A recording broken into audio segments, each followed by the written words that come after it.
लावून आपण पटकन त्यांना कसं ताब्यात घेता येईल ते बघू, किंवा पोलिसांची याच्यामध्ये साथ होती दोघांची आणि तुमच्या मीडियाची पण सगळी साथ होती, त्यामुळे ते लवकर हाती आले. आता पोलीस जे काही गुन्हा झालेला आहे त्याची विचारपूस करून ते योग्य ती कारवाई करतील. 7 दिवस झाले, 7 दिवस ही लोक फरार होती आणि 7 दिवसानंतर काल दादा बोलल्यानंतर खरं तर त्यांच्यावरती कारवाई झाली. कुठेतरी त्यांचा बचाव होत होता असं वाटतं या सगळ्या 7 दिवसांमध्ये? नाही, असं तरी नाही वाटत आहे मला की बचाव त्यांचा होत होता. म्हणजे त्यांचे मी पाहिलं जसं की त्यांचे फ्रेंड सर्कल वगैरे त्यांना साथ देत होती, त्याच्यामुळे पण त्यांचा कदाचित बचाव झालेला असेल.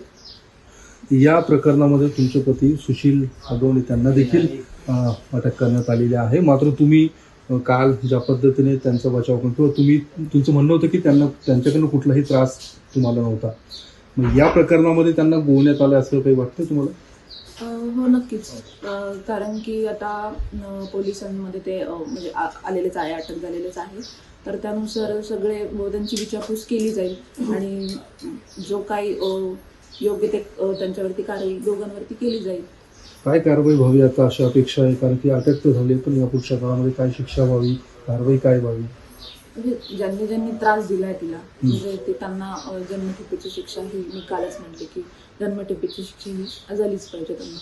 दुसरी गोष्ट हे सगळं अगोदर केलं असतं, म्हणजे पोलिसांनी कारवाई केली असते, अटक केली असते, तर हे झालं नसतं असं वाटतंय का? म्हणजे लवकर कारवाईच्या प्रकरणात व्हायला पाहिजे, कारण तो पण गुन्हा दाखल केला होता. नक्कीच. मी म्हणेल की जर माझे मिस्टर असते तरी त्यांनी लवकर, म्हणजे त्यांनी फरार न होता लवकर त्यांनी समोर येऊन जर सांगितलं असतं की हे काय माझा संबंधच नाहीये याच्यात वगैरे, नक्कीच आज त्यांना म्हणजे ते याच्यातून बाहेर पडले असते किंवा अटक नसते झाली. म्हणजे जे मेन सूत्रधार आहे ते तर म्हणजे मीडिया समोर आलेलेच आहेत सगळेजण.